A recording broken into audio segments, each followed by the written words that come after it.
అందరికీ నమస్కారం. పిల్లలకి చాలా ఇష్టమైన ఆరోగ్యమైన వంట అండి. ఈరోజు 2 నిమిషాలు చేసి చూపిస్తాను. చూడండి ఎంత మధురంగా ఉందో, నోట్లో పెట్టుకున్న టేస్ట్ కూడా చాలా బాగుంటుంది. తప్పకుండా మీరు కూడా ట్రై చేయండి. ఫస్ట్ షాప్లో ఈరోజు వేరుశెనగలు అయితే మిగిలిపోయాయండి.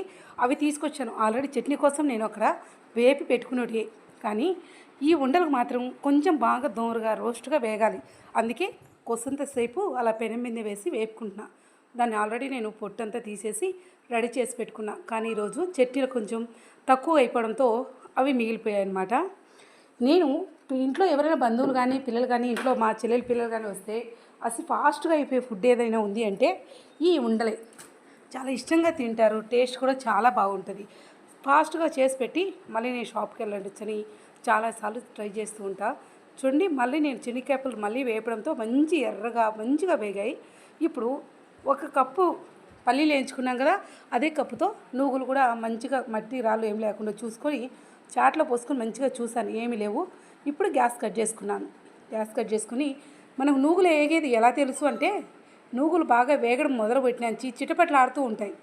ఇంకా బాగా వేగాక కొంచెం సౌండ్ పెంచుతాయి, చిటపట్లని పెనం మించి ఎగిరి పడుతూ ఉంటాయి. అప్పుడు గ్యాస్ కట్ చేసుకుంటే సరిపోతుంది.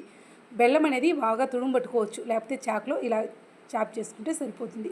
2 కప్పులు, 1 కప్పు శనగకాయ పప్పులు, 1 కప్పుకు నూగులు తీసుకున్నాను కదా, 1 కప్పు బెల్లం తీసుకుంటే సరిపోతుంది. మనం బెల్లం అంతా ఒక్కసారే తీసుకున్నామనుకోండి, జిగటగా మారిపోతుంది.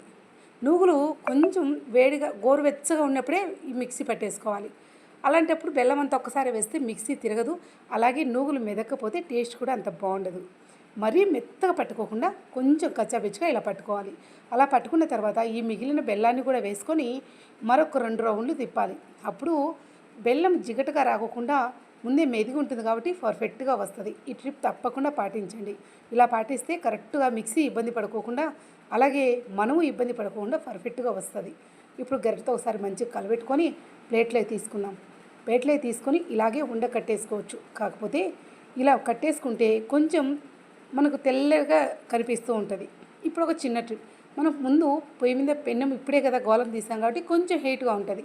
మనం ఇలా కట్టుకునేటప్పుడు ఇలా కింద ప్లేట్ పెట్టే కన్నా మన గ్యాస్ ఉంది కదా, కొంచెం గోరువెచ్చగా ఉంటుంది గ్యాసు. అలా పెట్టేసి కొంచెం పిండి, గ్యాస్ ఏమి వెలిగించకూడదు, ఆ వేడి పొయ్యి మీదనే పెట్టేసి అలా కలుపుతూ ఉంటే చీకటిగా మారిపోతుంది.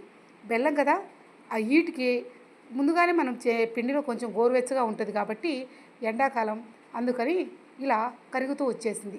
ఒకవేళ మీరు ఇలా కరగలేదనుకుంటే పెన్ను మీద 2 నిమిషాలు 2 మలుపులు తిప్పేసి తీసేసుకుంటే సరిపోతుంది. చూడండి, మంచిగా ఉండలైతే చుట్టేశాను. ఎంత ఈజీగా చేయొచ్చో చూసారు కదా. టేస్ట్ కూడా చాలా బాగుంటుంది. ప్రెగ్నెన్సీ ట్రై చేసే వాళ్ళు తప్పనిచ్చి ప్రతి ఒక్కరు తినండి. ఇలాంటి వంటల కోసం సబ్స్క్రైబ్ మన